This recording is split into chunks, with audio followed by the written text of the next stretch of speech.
CIA hired me because the background, the intelligence background always helps if you're going to work there. And my first job is one that's worth talking about because it really was an introduction to geospatial intelligence on a big scale. About the time I went to work as a newbie analyst, the Russians, the Soviets, started building what wound up being 2 massive radars. Now, when I talk massive, the antenna of one, the transmitting antenna, was a little taller than the Washington Monument. Wow. And the length of the antenna stretched almost the entire length of the National Mall. Now, that's a big antenna. Yeah. That was the transmitting antenna. The receiving antenna was bigger. Wow. Now, massive amounts of steel, 2 antennas, and enough power going into them to power a small city. And I'm working with the what was then called the photographic interpreters, then later imagery analysts, and now geospatial analysts at the national level, saying, okay, what is that down there? What's that circular donut-shaped building doing? And what is that particular little antenna doing? A whole bunch of things like that. Just putting together the pieces and looking at what direction are the radars facing. Okay, now what's out there that they could be looking at? Now there's only one type of radar that needs that big an antenna. It operates in high frequency band, shortwave band if you want to, or international broadcast.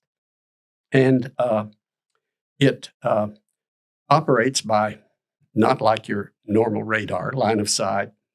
If you can see it, the radar can see it, but it jumps off the ionosphere back to Earth and looks at targets 1,000, 2,000 miles out. And if the target's moving, it can pick it up, the reflected return signal from it. Aircraft, missiles, ships.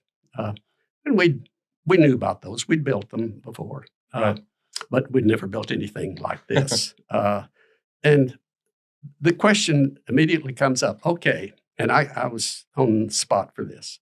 Okay, what's that antenna? What's that radar for? Well, okay, we know it can pick up missiles and aircraft 1,000, 2,000 miles out. And both of the 2 radars, they built 2 of them. One they located in a very unfortunate place near a nuclear power plant called Chernobyl. It's quite the place to put a antenna. Well, they needed lots of power. Right. So makes sense. So they located near that. That turned out to be a bad choice later. They put the other one in the Soviet Far East near Khabarovsk. Both of them were aimed at the same general location, the central United States, where our Minuteman missiles silos were. So natural conclusion is, well, they're going to detect, they're going to provide early warning of a missile launch against the Soviet Union. Right. Okay. And that's what my customers thought would be the case. And I looked at it and said, okay, those radars operate 1 hop up to the ionosphere and back to Earth and then back. To look at the U.S. missile fields 5,000 miles away, you got to do 1 hop, 2 hops, probably 3 hops. I said, we've not done that. That's hard to do. And but they are well positioned to see aircraft, our B-52s coming in from the U.S., so they could be for that. And we went back and forth on this. And they said, no, it's got to be early warning ballistic missile. And I ran the numbers. And the way the radars were located, they go through the auroral zone, more geospatial intelligence. That's a nasty place to try to go send a signal through. I ran the numbers and said, they won't work. There's no way they can put enough power into those things to detect a missile launch, except maybe 2 hours a day, each of those 2 radars, different 2 hours, could possibly detect a missile launch. I said, do you really build an early warning system that's only going to function 4 hours a day? I don't think so. And They in-shotted it, all this, after a long time. They were right. They were for ballistic missile early warning. I was right. They didn't work.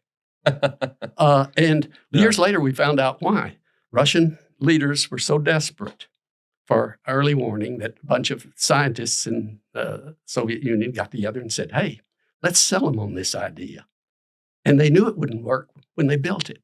The scientists did, but they got jobs out of it. Right. So those two radars now are rusting pieces of steel, long since abandoned. But there's a lesson here.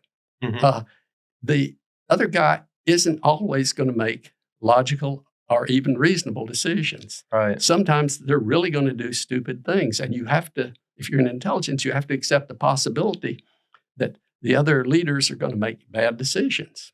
They do it again and again. So that was my introduction to analysis and basic lesson. So it sounds like a saying I've heard somewhere. I can't pin its origin, but never assume malice when you can assume stupidity. That's a good aside. I hadn't heard that one, but.